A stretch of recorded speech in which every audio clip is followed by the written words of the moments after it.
हम दिल्ली और महाराष्ट्र के बारे में भी अभिषेक आपसे बात करना चाहते हैं। दिल्ली अचानक से इतना क्यों बढ़ रहा है?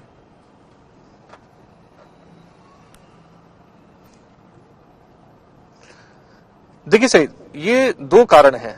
पहला तो ये कि ढिलाई बढ़ती गई है, बढ़ती जा रही है। सड़कों पर लोग, क्राउडेड प्लेसेस में लोग मास्क पहन के नहीं जा रहे हैं पहले की तरह। मॉल्स में और कई जगह पे जो मैंडेटरी था मास्क पहन के जाना, उसमें छूट दे दी गई है।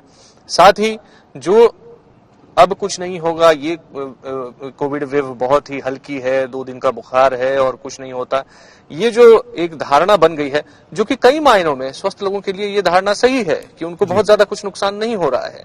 लेकिन जिनको पहले से बीमारियां हैं, जिनको हृदय की बीमारी है, लिवर की बीमारी है, शुगर है, उनके लिए अभी भी ये बहुत खतरनाक हो सकता है। और डॉक्टर्स इस बात की तस्दीक कर रहे हैं सईद कि ये वाकई में ये उन्हीं के लिए खतरनाक हो रहा है। हॉस्पिटलाइजेशन की जो रेट है कोविड मरीजों की, उसमें 90% से ज्यादा वही लोग हैं जिनको कि ये बीमारियों की लिस्ट जो कोविड फर्स्ट वेव के दौरान ही समझ में आ गई थी, इन बीमारियों से ग्रसित लोगों को सावधान रहना ही होगा, ये वही लोग हैं जो ज्यादातर हॉस्पिटलाइज हो रहे हैं। तो ये काफी बड़ा कारण जो कोविड अप्रोप्रिएट बिहेवियर है उसमें ढिलाई हो सकती है।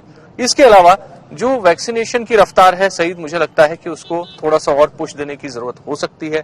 हालांकि वैक्सीनेशन शहरों में, खासतौर पे महानगरों में तो काफी अच्छा हुआ है, लेकिन क्या सरकार इस पर क्या एक्शन लेती है, कैसे ये कोविड अप्रोप्रिएट बिहेवियर, कैसे इसको दोबारा से लागू कर पाएंगे? क्या मास्क पर चालान दोबारा शुरू होगा?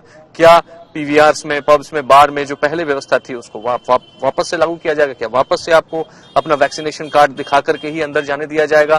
तो ये तमाम ऐसी चीजें हैं जिस पर सरकार के हेल्थ मिनिस्ट्री के तमाम अधिकारी मंथन कर रहे हैं। लगातार दिल्ली के जो बड़े अस्पताल हैं, जो कोविड स्पेशलाइज्ड हॉस्पिटल्स हैं, उनके जो सीएमओज हैं और एमडीज हैं, उनसे लगातार ये लोग संपर्क में हैं, जो हेल्थ मिनिस्ट्री के अधिकारी हैं और ये हाथ से मामला नहीं निकलने देने की सारी कोशिश चल रही है कि किसी भी तरीके से अब इसको बढ़ने नहीं दिया जाए। तो आने वाले कुछ दिनों में सईद कुछ बड़े निर्णय हम देख सकते हैं।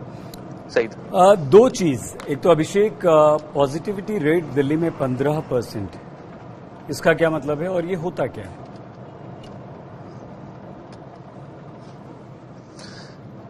देखिए सईद, पॉजिटिविटी रेट एक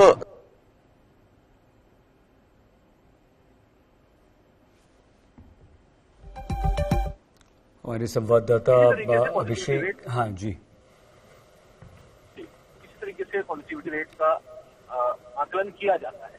ये कोई 100% श्योर नहीं है सही, क्योंकि जिस तरीके से टेस्टिंग पिछले कोविड के वेव्स के दौरान बहुत ही अग्रेसिव तरीके से चल रही थी, वैसी टेस्टिंग भी नहीं हो रही है। तो ये सारी चीजें ये मैटर करती हैं, तो बहुत फर्क पड़ता है।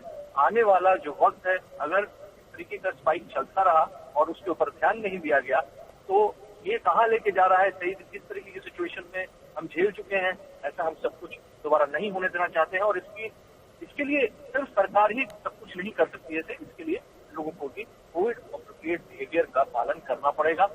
कम से कम जो पब्लिक प्लेसेस हैं, वहां जाकर के मास्क लगा करके और सोशल डिस्टेंसिंग फॉलो करके रहना पड़ेगा, तभी वो सुरक्षित रह पाएंगे। इस मुगालते में रहना कि मेरा कोविड कुछ नहीं बिगाड़ सकता है, बहुत बड़ा नुकसान करेगा उनका जिनका कोविड असल में बिगाड़ रहा है। जो मौतें हो रही हैं, जो लोग हॉस्पिटलाइज हो रहे हैं, वो इन्फेक्ट हो रहे हैं, किसी न किसी से हो रहे हैं, जिसको कोविड से बहुत ज्यादा फर्क नहीं पड़ रहा है। तो ये बात है सही चीज, एक कॉमन रिस्पॉन्सिबिलिटी, एक कम्युनिटी रिस्पॉन्सिबिलिटी लेने का समय आ रहा है। और जो बिहेवियर है उसको जारी रखना है। कोविड अभी गया नहीं।